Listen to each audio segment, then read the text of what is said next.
So next up, we have Chris from Polymath to kind of give us a brief talk on what they're working on. Thank you. I didn't get the memo to bring a slide deck, so I did the old school lawyerly way, so I'm a lawyer by background. I feel like a lawyer, except I'm wearing a hoodie instead of those terrible gowns you have to wear in court. So what is Polymath? I'm a co-founder of Polymath, and really what it is, it's a platform to allow people to create security tokens and to create them in an easy point and click sort of way. I think looking at this crowd, a lot of you guys can probably already do the back end blockchain stuff and create them yourselves, but most users, they have no idea how to create tokens on the blockchain or on Ethereum. So what we have is this platform that allows them to create tokens that are, unlike ERC20, they're transfer restricted, so they can only be traded to authorized addresses.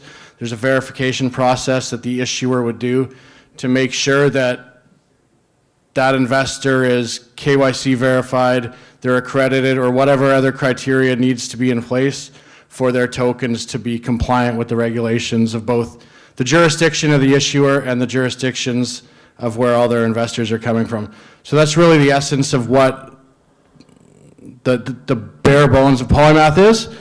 And it's funny, blockchains are decentralized. The securities world is fully centralized. You have the OSC, the SEC, the MAS in Singapore, and regulators worldwide that want to make sure regulations are followed. So how can these two coexist? How can the great decentralized environment of blockchain that we all love, you were asking questions to the last guy about how can you decentralize your platform? How can this decentralized world of the blockchain interact with the centralized world of financial products? And that's really what we're trying to solve.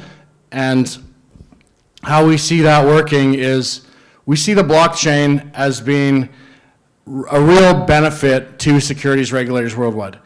Right now, regulators have to work reactively. They have to spend time, resources, effort to monitor bad actors, look at all transactions, make sure that there's compliance.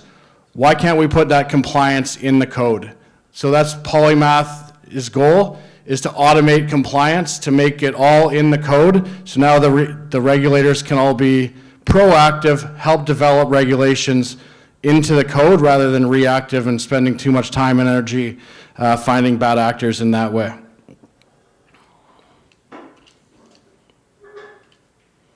But we don't really just want to help regulators. Of course, we want to be compliant, but what benefit do security tokens have for us? If you're an issuer or an investor, what benefits do tokenizing securities have for you? To me, I think it's all about liquidity. Liquidity is king. There's 3,500 publicly traded companies in the United States. There's 30 million privately held companies. And of those privately held companies, there's trillions of dollars of value. And yes, it's able to be traded, but the markets to trade them are very shallow. And we see the blockchain as opening up liquidity for a lot of these private investments. One thing for trading these tokens as well is fees. There's endless middlemen, there's transfer agents, clearing houses, brokers, bankers, they all gouge fees. If you can automate a lot of those processes, you can minimize a lot of the fees that these middlemen are all taking from the system. And by having instant settlement, minimizing fees, and opening up liquidity pools, we see that as being a great benefit for security tokens for everyone. And so I've talked sort of what Polymath does. We make it easy to create tokens for the average person. Think of it this way. I don't necessarily think the benefit is for ICOs. So for ICOs, everyone was putting in money. They were raising a ton of money. Ethereum went up in value.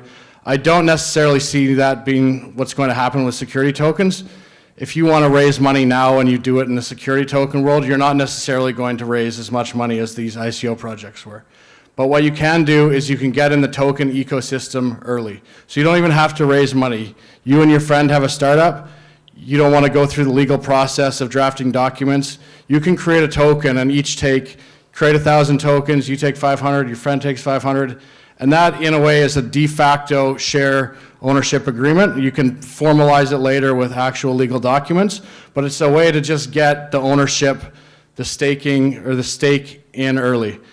And I always think back to Harvard, the 2004 dorm with Zuckerberg and the Winklevoss guys, they come in. Imagine if the token system worked back then and he said, hey, you guys are gonna help me build FaceMash or the Facebook as it was called back then. I've created 1 million tokens, here's 100,000 of them. With that, yeah, it didn't work out. They sort of left the project, he sewered them. But imagine in that scenario where they had 10% of the tokens, rather than going through all these legal battles and paying millions of dollars in fees years later when Facebook was wildly successful, they could say, hey, we have 10% of the shares of this company. It's evident by the tokens we have. Yes, there's no actual share agreement, but that was the intent of this. When Mark created these tokens, he gave them to us, and I think just getting in the ecosystem early is what's really attractive to a lot of young startups, and that's what we want to focus on first and foremost now. It's not about helping companies raise money. That's difficult. It's about getting in the ecosystem, and then later, once you have an actual product, that's when you can go about raising money. And so underlying our whole platform, underlying the point-and-click interface for Polymath, is what we've created with external collaborators called ERC 1400.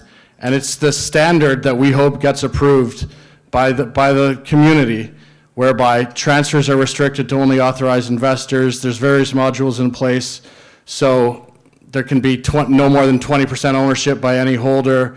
There's sell periods or buy lockups, so if there's a 1-year restriction period before you can sell your token, that's baked right into the standard itself, and now it helps the issuers be compliant and the investors stay compliant as well, and makes the regulators happy. So that's our standard. There's a lot more to it. You can find it at the securitytokenstandard.com, and we're really working with the community to help push this standard forward, and we'd love feedback from anyone and everyone to help us push that forward. To date, we put our platform live. We actually put it live January 31st of last year, or of this year, but we put our point-and-click DApp live in August, and we've had 150 tokens registered, and over 50 have been created as well. So there's 50 people out there with tokens that represent a stake or ownership of their company, and they'll be distributing them at some point in the future. But it's really just a decentralized application that people are able to use to create tokens, and then we don't do the legal work, but legal compliance or restrictions are baked into the token itself.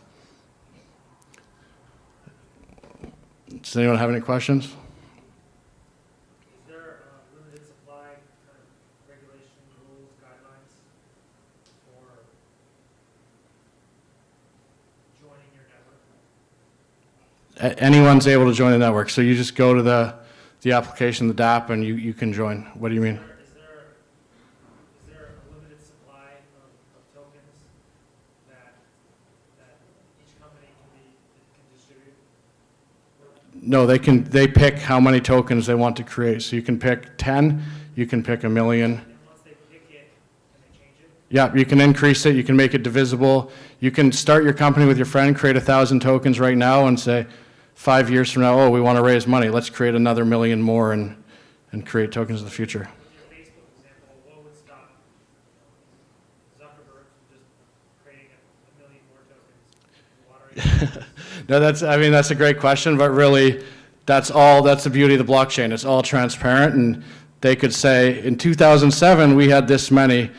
Zuckerberg single-handedly decided to just create many more and dilute us, so that it's evident on-chain what's happened. At the back? Yeah, like, if you're talking how we trade between, like, the authorized investors, where's the, like, liquid, it's the same as, like, nowadays, right? There's exchanges and ATSs that are all working right now to trade security tokens. So for private companies, there's not many avenues for trading those tokens, and there's a lot of documentary requirements inside the private placement memorandums There's rights of first refusal, there's limits on trades. So we're working to remove those as well from the offering documents to make it easier for there to be liquidity for tokens. At the back? That's the ever-ending problem in blockchain, and that's what's scaring so many people away right now. We're working on a few things. One, we have partnerships with some qualified custodians that, yes, they can still lose keys as well, and it also defeats the purpose of being your own bank. But we're also working on a feature called forced transfer. Imagine you and your wife get divorced, you owe her half your equity, you refuse to transfer it to her because it's on the blockchain. In the real world, they can transfer those shares to her. On blockchain, that can't happen, but we're building features such that the issuer, along with a third party, are able to force transfer those shares to another address. And the same can be said if you lose your token or you lose your private key, there are going to be remedies in place whereby those can go back to you.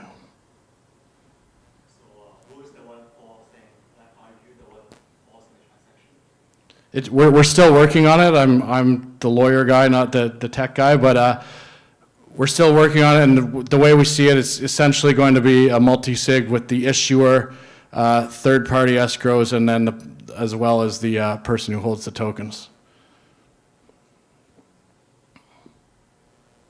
Do you guys have any kind of idea or maybe future plan to do voting as well for or basically having voting shares as well, or just pure shares? Definitely. So I didn't even get into a lot of the benefits of tokenizing these securities, but automating dividends. One thing I really think is cool is right now dividends are paid on a quarterly or yearly basis. Imagine if you had dividend paying stocks and you could get dividends daily. And there's no reason you couldn't do that in this system because it can all be automated on chain. And then in terms of voting as well, yeah, for sure, voting rights can be associated with the tokens. Now you don't have to show up to board meetings, you can simply vote with your tokens from the comfort of your own home. Is there any like security token already issued by the platform? But by who? By your platform? So we don't necessarily have to interact with people that use it. A lot of people call for sort of tech support and they have questions. But to my knowledge, there's been 150 token symbols created, 50 tokens themselves have been created, and there's been one or two that have been deployed and distributed to various holders. But details about are those actual securities, they don't even necessarily have to be securities. You and your friend could create tokens and just have them for yourselves and they represent whatever you want them to represent. But yes, some have been distributed to various users. Have you talked to regulators and how have they reacted to security tokens offered by your platform? Yeah, we spoke with the OSC. They're very slow at getting back to you, but they actually just responded to us last week. They had no concerns with their platform as it is right now. So we spoke with the OSC a number of times. Always happy to engage with regulators. Unfortunately, the situation I've seen in all my talks with them is they look and listen, and they don't really provide feedback. And you ask questions, and they just nod their head and take notes. So I wish the regulators were more proactive and provided us with more feedback, but we're still working on that. We're going to meet with the regulators in Singapore soon as well. The SEC's on the list to meet with in the future too. I heard the OSC has something called the Launchpad right now. They'll be working more hands-on with startups like yours. Is that who you're engaging with? Is the Launchpad team? The Launchpad team and various departments at the OSC as well. Okay, thank you everyone.